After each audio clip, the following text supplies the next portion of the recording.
Assalamualaikum warahmatullahi wabarakatuh. Bertemu lagi di kelas Manajemen Strategik dan kali ini kita akan membahas mengenai isu-isu seputar manajemen strategik. Secara khusus yang akan kita bahas kali ini adalah isu-isu terkait pemasaran, keuangan dan akuntansi, penelitian dan pengembangan, dan sistem informasi manajemen.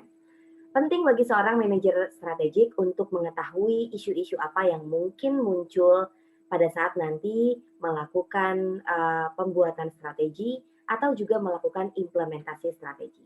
Nah, terkait dengan bidang ini, isu-isu apa yang biasanya kerap muncul? Mari kita akan lihat seperti apa isunya. Yang pertama akan kita bahas adalah isu-isu terkait dengan pemasaran. Tentu saja sebelumnya isu-isu terkait bidang yang akan kita bahas itu sesungguhnya ada banyak dan luas sekali. Yang akan ditampilkan kali ini adalah isu-isu yang kerap muncul yang biasanya dihadapi oleh seorang manajer strategik. Jadi isunya dicoba dirangkum menjadi isu-isu yang hampir pasti itu dihadapi oleh seorang manajer strategik terkait dengan bidang-bidang berikut. Nah, untuk bidang pemasaran, isu-isu yang sering muncul adalah terkait dengan segmentasi pasar dan pemosisian produk. Nah, segmentasi pasar itu merupakan variabel yang sangat penting dalam implementasi strategi. Penting sekali kita untuk tahu produk atau jasa yang kita jual itu ditujukan kepada siapa. Nah, kendala yang sering muncul terkait hal ini adalah keterbatasan sumber daya, sehingga segmentasi pasar yang dilakukan tidak baik atau mungkin keliru, sehingga tentunya pada saat pembuatan strategi maupun saat implementasi strategi akhirnya menjadi tidak tepat dan implementasi strateginya akhirnya menjadi sia-sia. Nah, berikutnya terkait dengan pemosisian produk.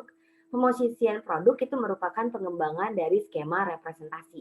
Nah, jadi seperti apa produk kita ingin dilihat oleh konsumen itu penting sekali dan sangat erat kaitannya dengan pembuatan strategi.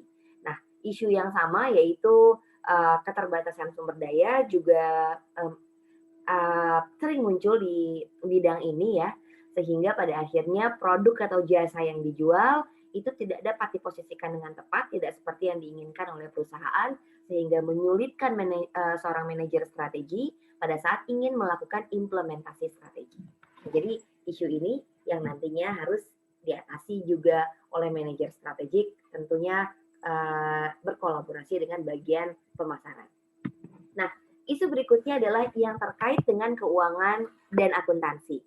Konsep keuangan dan akuntansi yang dianggap pokok dalam penerapan strategik adalah pengadaan modal yang diperlukan, sebagaimana yang dilihat ya, kemudian pengembangan dari perhitungan sebuah laporan keuangan, pembuatan anggaran keuangan, kemudian pengevaluasian nilai, dan menentukan apakah suatu bisnis akan naik, yaitu go public, atau belum dulu. Nah, coba kita akan kupas satu-satu ya. Untuk menggalang modal untuk menerapkan strategi, itu umumnya perusahaan menggunakan analisis perhitungan laporan keuangan, menggunakan analisis perhitungan laporan keuangan dalam hal ini adalah rumus earning per share before interest and taxes atau EPS EBIT analysis. Nah, teknik ini adalah teknik yang paling banyak digunakan dalam menentukan apakah pinjaman, apakah saham, atau mungkin kombinasi dari keduanya yang akan digunakan dan merupakan alternatif terbaik untuk memperoleh modal bagi implementasi strategis. Teknik ini meliputi pemeriksaan dampak yang ditimbulkan pendanaan dari pinjaman dengan saham terhadap laba per saham di bawah berbagai asumsi. Nah, jadi terkait hal tersebut biasanya merupakan isunya. Kemudian perhitungan laporan keuangan. Biasanya yang menjadi isu adalah bagaimana kita melakukan pengembangan dari perhitungan laporan keuangan yang sudah dilakukan. Biasanya pakai analisis perhitungan laporan keuangan atau projected financial statement analysis.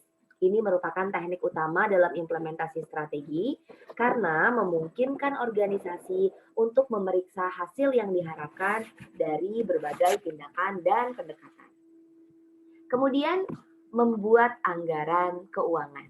Ini satu hal yang wajib dilakukan dalam perusahaan. Tapi seringnya anggaran keuangan yang dibuat itu tidak baik. Entah itu tidak merepresentasikan yang ingin dilihat atau kendala-kendala lainnya. Nah, apa itu anggaran keuangan dulu? Anggaran keuangan adalah dokumen yang memperlihatkan secara detail bagaimana kebutuhan keuangan bisa diperoleh dan dibelanjakan untuk suatu periode tertentu. Umumnya, anggaran keuangan ini dibuat dalam periode anggaran tahunan.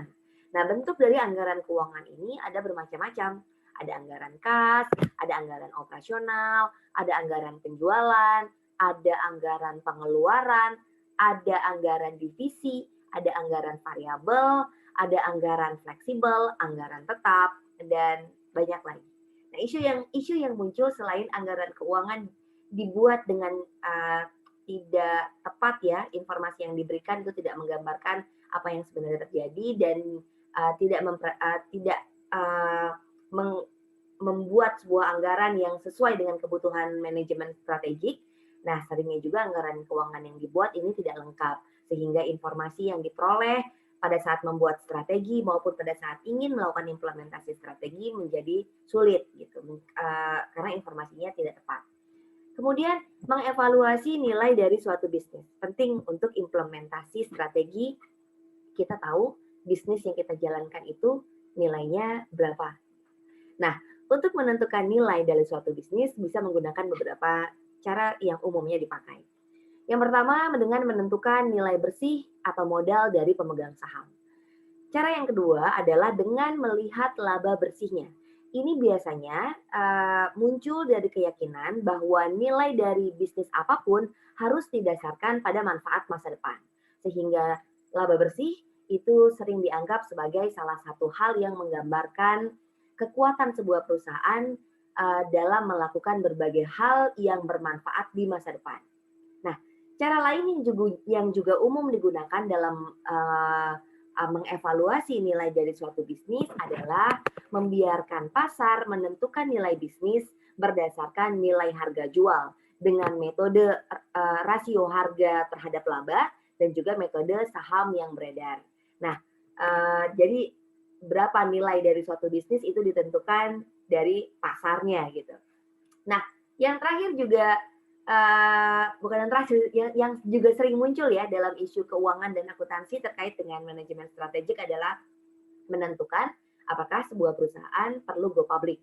Nah, go public artinya membiarkan persentase dari perusahaan itu dimiliki oleh orang lain di pasar saham dengan tujuan untuk mendapatkan modal.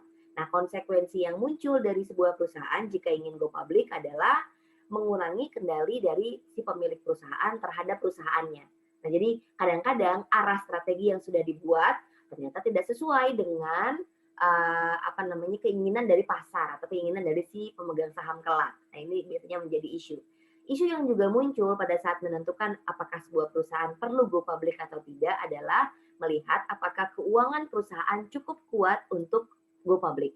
Karena go public ini perlu biaya awal yang tinggi, sehingga penting sekali untuk memastikan perusahaan kuat secara keuangan pada saat ia memutuskan untuk go public. Nah, itu isu-isu terkait keuangan dan akuntansi. Kemudian isu-isu terkait bidang penelitian dan pengembangan biasanya ada pada beberapa hal berikut yang dapat kalian lihat. Misalnya menekankan apakah ingin melakukan peningkatan produk atau proses, ingin menekankan pada riset dasar atau riset terapan, ingin menjadi leader atau follower kah di bidang di lead-banknya pada industri yang dijalani oleh bisnis tersebut.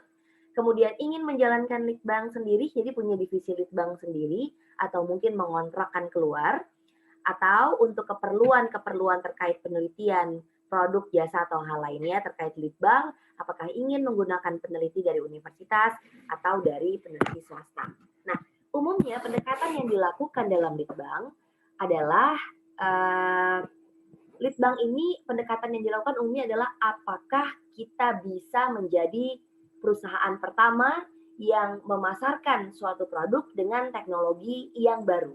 Nah, jadi biasanya tuh pendekatan lead bank itu ke arah situ umumnya yang paling diinginkan gitu ya. Tapi selain itu juga ada pendekatan lainnya yang juga bisa dilakukan, seperti misalnya menjadi peniru yang inovatif dari sebuah produk yang sukses. Ini juga boleh sehingga bisa meminimalkan resiko dan juga meminimalkan biaya awal, atau juga bisa menjadi produsen berbiaya rendah, ya, jadi mencari cara gimana menjadi produsen berbiaya rendah dengan cara memproduksi produk secara massal, tapi nantinya akan dijual lebih murah dari produk yang baru-baru ini ditawarkan oleh perusahaan lain. Nah, umumnya lead bank itu pendekatannya 3 arah itu. Nah, jadi itu isu-isu terkait lead bank yang umumnya juga akan terkait dengan proses strategik. Kemudian isu terkait sistem informasi manajemen. Sebagaimana yang kita tahu bahwa saat ini informasi adalah faktor yang penting, kalau nggak bisa kita bilang paling penting ya, dalam membedakan perusahaan yang berhasil dengan yang tidak berhasil. Sehingga bagaimana sebuah informasi dikelola, ini menjadi isu yang sangat penting pada saat ingin membuat strategi atau pada saat ingin melakukan implementasi dari strategi yang sudah dibuat. Nah, sistem informasi manajemen yang baik, prinsipnya adalah untuk nantinya dapat mengurangi biaya.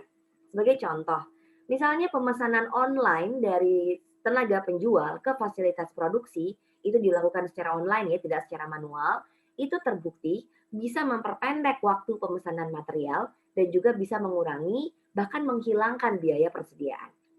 Contoh lainnya, perusahaan yang mengumpulkan dan mengevaluasi informasi eksternal dan internal secara efektif itu terbukti dapat unggul secara kompetitif dari perusahaan-perusahaan lain. Jadi bagaimana sistem informasi manajemen dikelola dengan baik supaya bisa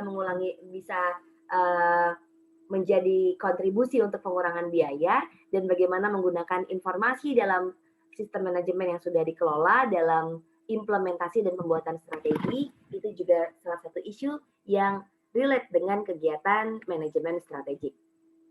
Terkait dengan topik kali ini dapat kalian baca lebih lanjut pada referensi berikut. Terima kasih atas perhatian yang diberikan, semoga bermanfaat. Assalamualaikum warahmatullahi wabarakatuh.